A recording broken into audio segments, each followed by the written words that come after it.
100 battles, 0 defeats. In the entire span of recorded military history, no general has ever achieved such a record against opponents of equal or greater strength. Napoleon lost at Waterloo. Hannibal was crushed at Zama. Alexander the Great never faced an empire larger than his own. But one man stood on battlefields soaked with the blood of 2 superpowers and walked away victorious every single time. His name was Khalid ibn al-Walid, and for a brief, blazing moment in the 7th century, he rewrote the rules of warfare itself. This is not the story of a prophet or a king. This is the story of a weapon. A man so devastatingly effective in combat that his own caliph would eventually dismiss him, not for failure, but for success too absolute, too complete, too dangerous to the very faith he served. They called him Sayfullah al-Maslul, the drawn sword of God. By the time he died in his bed, an old man haunted by scars and unfulfilled dreams of martyrdom, he had shattered the Persian Sassanid Empire, crippled Byzantine power in the Levant, and established tactical doctrines that would echo through military academies for 14 centuries. But how? What specific decisions? What calculated risks? What psychological insights allowed one man to break the mathematics of war itself? To understand the mind of Khalid ibn al-Walid, we must begin not with his triumphs, but with his opposition. In the year 625, on the slopes of Mount Uhud outside Medina, Khalid commanded the cavalry wing of the Quraysh army, the pagan opposition to the early Muslim community. He was not yet a believer. He was, in fact, the single most dangerous obstacle to Muhammad's survival. The Battle of Uhud began as a disaster for Khalid's forces. The Quraysh army, superior in numbers and equipment, found itself pushed back by the fervor of Muslim fighters who remembered their victory at Badr the year before. The Quraysh lines wavered. Panic rippled through their ranks. Any other commander might have called for retreat. But Khalid did something that would define his entire career. He waited. He had studied the battlefield before the fighting began, noting every elevation, every rock formation, every tactical possibility. Muhammad had positioned 50 archers on a small hill overlooking the left flank of the Quraysh army, with explicit orders never to abandon their position, regardless of how the battle unfolded. These archers were the linchpin of the entire Muslim defensive strategy. Khalid knew this, so he waited, his cavalry hidden, his men restless, as the battle raged and the Quraysh seemed on the verge of collapse. Then came the mistake. The Muslim army, sensing victory, surged forward to plunder the Quraysh camp. The archers on the hill, most of them, disobeyed their orders and rushed down to claim their share of the spoils. In that single moment of indiscipline, Khalid saw his opening. He wheeled his cavalry around the now undefended hill, struck the remaining archers from behind, and then crashed into the rear of the Muslim army with devastating force. The entire battle reversed in minutes. Muslims who moments before were pursuing a broken enemy now found themselves surrounded, cut off, fighting for survival. Muhammad himself was wounded, his tooth broken, his face bleeding. 70 Muslims died in the chaos, including Hamza ibn Abdul Muttalib, the Prophet's uncle and one of Islam's fiercest warriors. The Battle of Uhud was a near-catastrophic defeat for the Muslims, and it was authored by Khalid's patience and his ability to read not just terrain, but human nature. He understood that victory creates carelessness, that discipline erodes in the euphoria of winning. He waited for that erosion, and then he exploited it with surgical precision. This was not the rage of a warrior. This was the calculation of a chess master. 2 years later, in 627, Khalid ibn al-Walid converted to Islam. The reasons were complex, a mixture of political pragmatism, spiritual transformation, and perhaps recognition that the movement he had fought was unstoppable. But his conversion meant that the most dangerous military mind in Arabia had just switched sides. Muhammad recognized this immediately and gave Khalid command responsibilities that would have broken lesser men. In September 629, barely 2 years after his conversion, Khalid was handed a suicide mission. A Muslim force of 3,000 had been sent north to confront the Byzantine Empire and its Arab client states in what is now southern Jordan. The mission was intended as a raid, a demonstration of Muslim power on the frontier. Instead, it became a nightmare. The Byzantines assembled a coalition force estimated between 70,000 and 100,000 soldiers, a ratio of more than 30 to 1. The first 3 Muslim commanders, appointed by Muhammad himself, were killed in rapid succession. Zaid ibn Harita fell first, then Jafar ibn Abi Talib, then Abdullah ibn Rabah. The Muslim army, never large to begin with, was leaderless, surrounded, and facing annihilation at a place called Mutah. The soldiers handed command to Khalid, not because of his seniority or his piety, but because everyone understood he was the only one capable of keeping them alive. What happened next was not a victory in the conventional sense. Khalid could not defeat an army 30 times his size, but he could deceive it. On the first day of battle under his command, Khalid fought a brutal holding action, buying time as he studied the enemy formations and the terrain. That night, he implemented a plan so audacious that Byzantine commanders would later believe they had faced supernatural intervention. Khalid reshuffled his entire army in the darkness. The soldiers who had fought on the right flank were moved to the left. Those who had held the center were repositioned to the flanks. The rear guard became the vanguard. Then at dawn, he ordered his cavalry to ride in wide circles behind the Muslim lines, kicking up enormous clouds of dust in the desert air. When the Byzantine army saw the Muslim force the next morning, they saw different banners in different positions, different faces in the front lines, and vast dust clouds suggesting the arrival of massive reinforcements. The psychological impact was devastating. The Byzantines, who had expected to crush a broken, demoralized enemy, suddenly faced what appeared to be a fresh, reorganized army of uncertain size.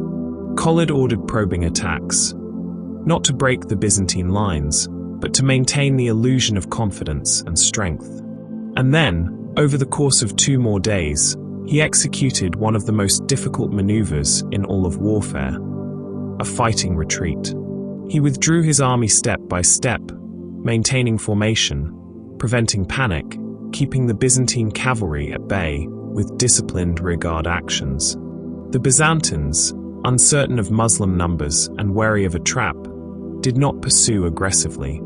Khalid brought his army home. He had lost perhaps 12 men. The Byzantines had lost thousands in the skirmishes, and more importantly, they had lost the initiative.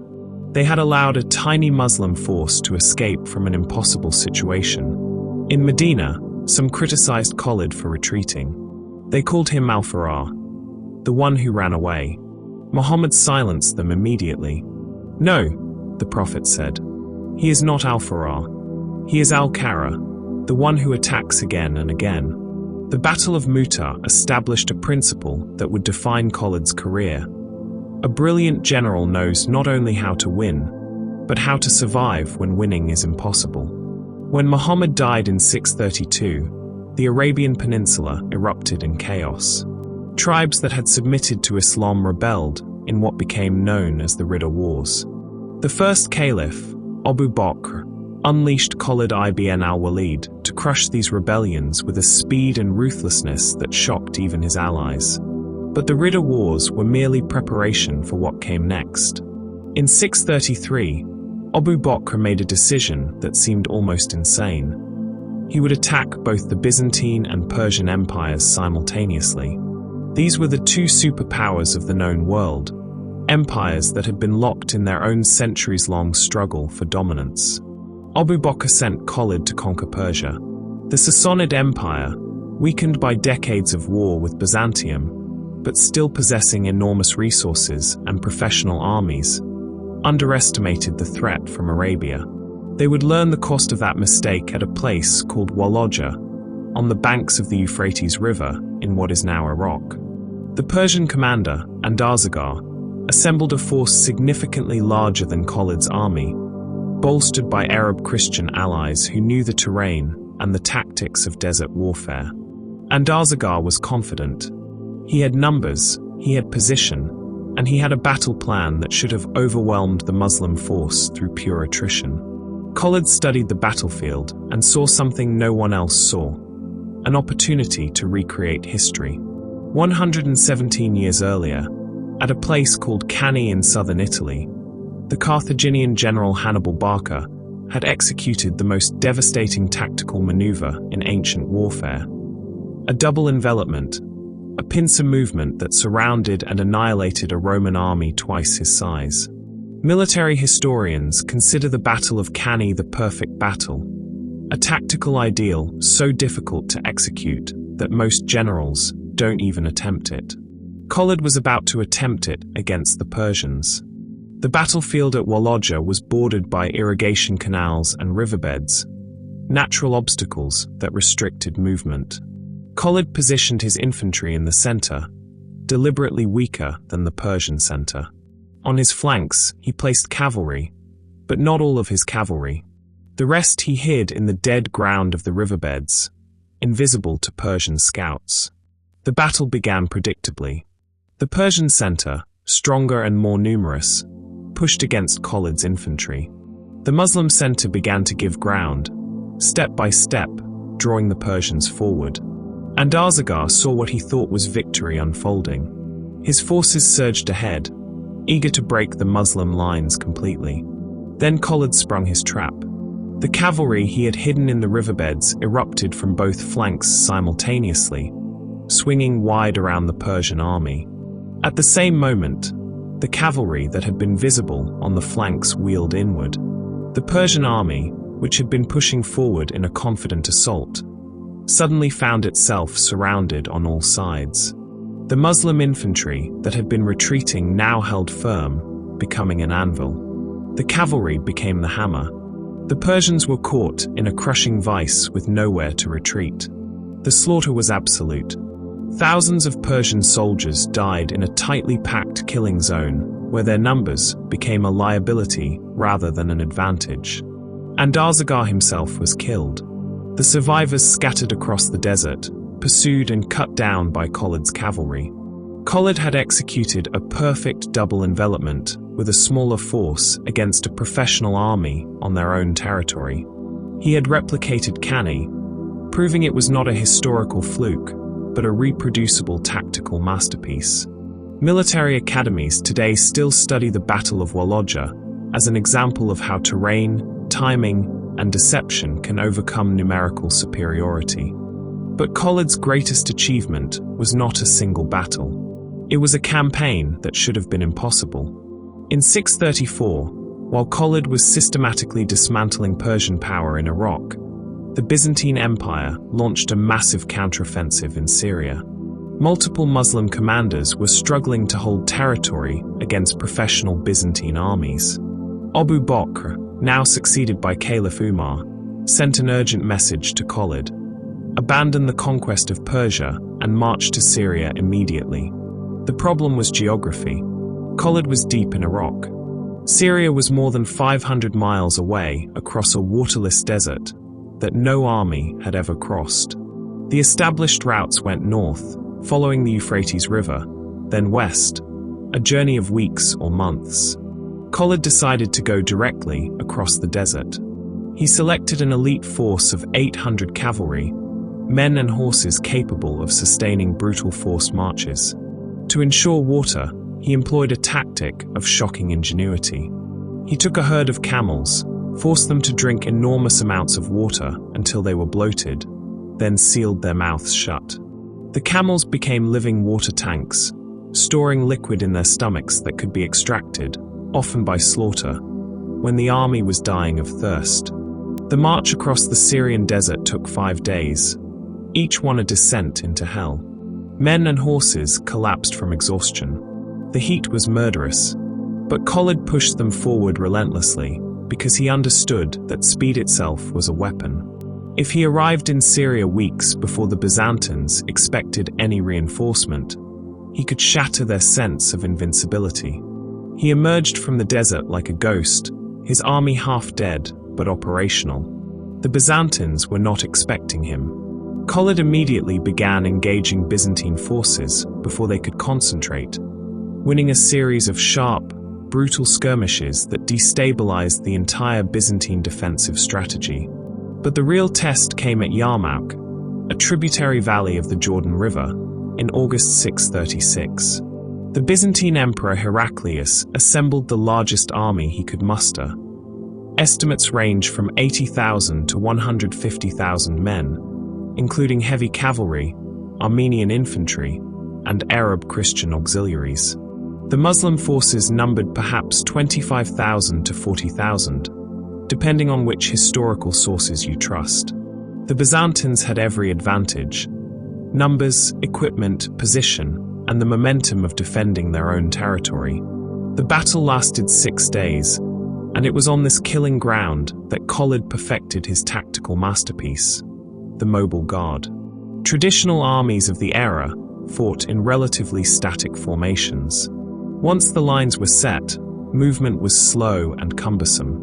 But Khalid created an elite cavalry force of shock troops that answered to him alone and could be deployed anywhere on the battlefield within minutes. On the first day, the Byzantines attacked the Muslim right flank.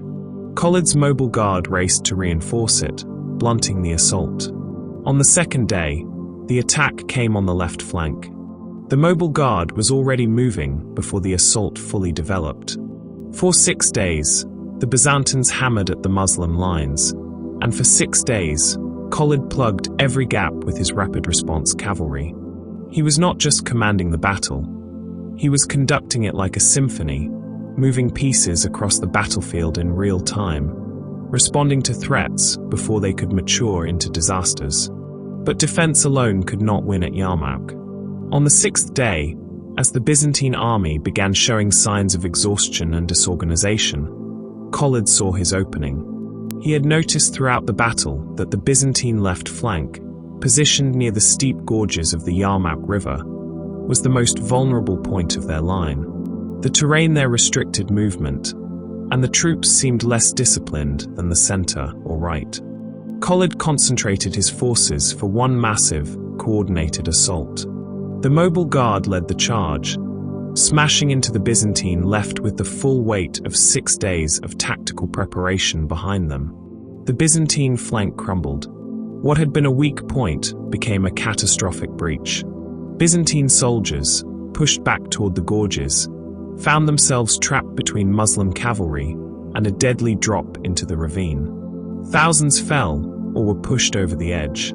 The entire Byzantine line began to collapse. Heraclius, watching from a distance, realized the battle was lost. He ordered a retreat, but Khalid had anticipated this. He had positioned cavalry to cut off the main retreat routes. What should have been an orderly withdrawal became a panicked rout. Byzantine soldiers abandoned their weapons, their formations, their wounded.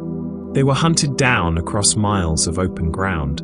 By the time the sun set on the 6th day, the Byzantine army had been annihilated. Estimates of Byzantine casualties range from 40,000 to 70,000. The Muslim casualties were in the low thousands. Heraclius withdrew from Syria entirely, never to return. The Levant, one of the richest and most strategically important regions of the Byzantine Empire, was now in Muslim hands. And it had fallen because of the tactical genius of one man. So what made Khalid ibn al-Walid unbeatable? How did he achieve what no other general in history has matched? A perfect record across 100 engagements against the most powerful empires of his age. The answer lies in 3 interconnected principles that formed what we might call the Khalid doctrine. First, psychological warfare and personal courage as a strategic weapon. Before many of his battles, Khalid would issue challenges to enemy commanders for single combat. This was not bravado or reckless ego. It was calculated psychological assault. When a general rides out alone to face an enemy champion, he is making a statement about his confidence in ultimate victory. When that general then kills the champion in front of both armies, He has delivered a devastating blow to enemy morale before the main battle even begins. Khalid understood that soldiers fight not just with their bodies, but with their minds, and a mind that doubts, that fears, that believes defeat is inevitable, has already lost. At the Battle of Yarmouk, he killed the Byzantine champion in single combat. At battles in Iraq and Syria, he repeatedly accepted and won these duels. Each time, he wasn't just eliminating one soldier, he was breaking the spirit of thousands. Second, mobility as the ultimate force multiplier. Khalid's armies moved faster than anyone thought possible. His march across the Syrian desert was considered suicidal, which is precisely why it worked. His mobile guard at Yarmouk redefined what cavalry could achieve on a battlefield. Speed allowed him to choose when and where to fight. Speed allowed him to concentrate forces at decisive points before enemies could respond. Speed allowed him to retreat when necessary and attack when opportunity presented itself. In an era when armies moved at the pace of marching infantry and supply trains, Khalid moved at the pace of thought. Third, tactical flexibility and the refusal to repeat himself. If you study Khalid's battles in sequence, you find almost no repetition of tactics. At Uhud, he exploited a gap in the enemy line. At Mutah, he used deception and psychological manipulation. At Walaja, he executed a double envelopment. At Yarmouk, he pioneered mobile defense with rapid response forces. He never allowed his enemies to prepare for what he had done before, because he was always doing something new. This required not just tactical knowledge, but deep psychological insight into how commanders think, how they prepare, and how they can be surprised. Lesser generals develop a system and apply it repeatedly. Khalid developed principles and applied them creatively to each unique situation. But underlying all of these was something more fundamental, an absolute, almost pathological focus on winning. Khalid did not fight for glory or personal enrichment. He did not seek martyrdom, though he claimed to desire it. He fought to win, period, and he was willing to do whatever that required. This made him terrifying to enemies and, eventually, dangerous to allies. In 638, 2 years after the triumph at Yarmouk, Caliph Umar ibn al-Khattab made a decision that shocked the Islamic world. He dismissed Khalid ibn al-Walid from military command. There had been no defeat, no scandal, no failure. Khalid's record remained unblemished. So why remove the most successful general in Islamic history at the height of his powers? Umar's reasoning was spiritual and political. He feared that soldiers were beginning to attribute their victories to Khalid's genius rather than to divine will. He worried that Khalid's reputation was becoming so enormous that it overshadowed the faith itself. In a letter explaining his decision, Umar wrote that he dismissed Khalid so that people would know victory comes from God alone, not from any man. There may have been other factors. Khalid was aggressive in both war and politics, and his style sometimes clashed with Umar's more austere, egalitarian vision of Islamic governance. There were reports of Khalid distributing war booty in ways that Umar found excessive.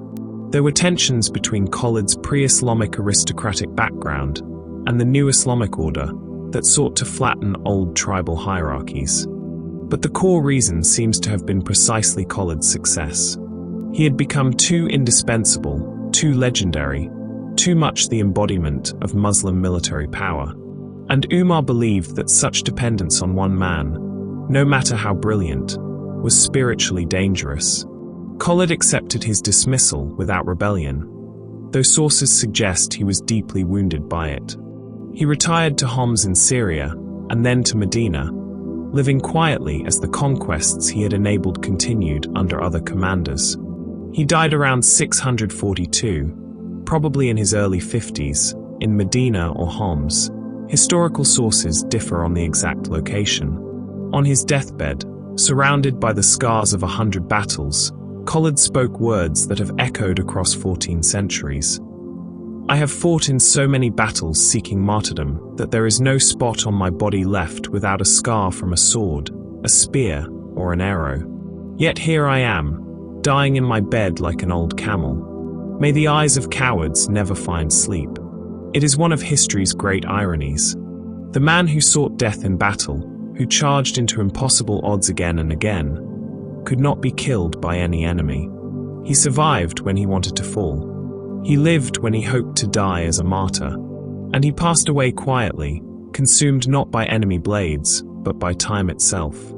Khalid ibn al-Walid's legacy is both towering and problematic.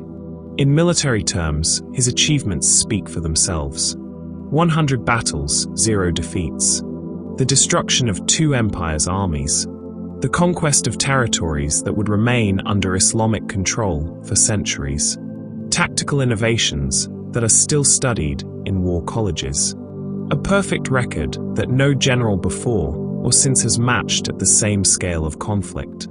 But his legacy also raises uncomfortable questions about the relationship between genius and violence, between effectiveness and morality, between individual brilliance and collective faith. Khalid was a weapon, and weapons do not question their purpose. They simply fulfill it with maximum efficiency. His dismissal by Umar suggests that even his contemporaries understood there was something dangerous about a man who was too good at war, who embodied violence too perfectly. In the centuries after his death, Khalid became a legendary figure in Islamic military tradition, a symbol of martial prowess and unshakable faith.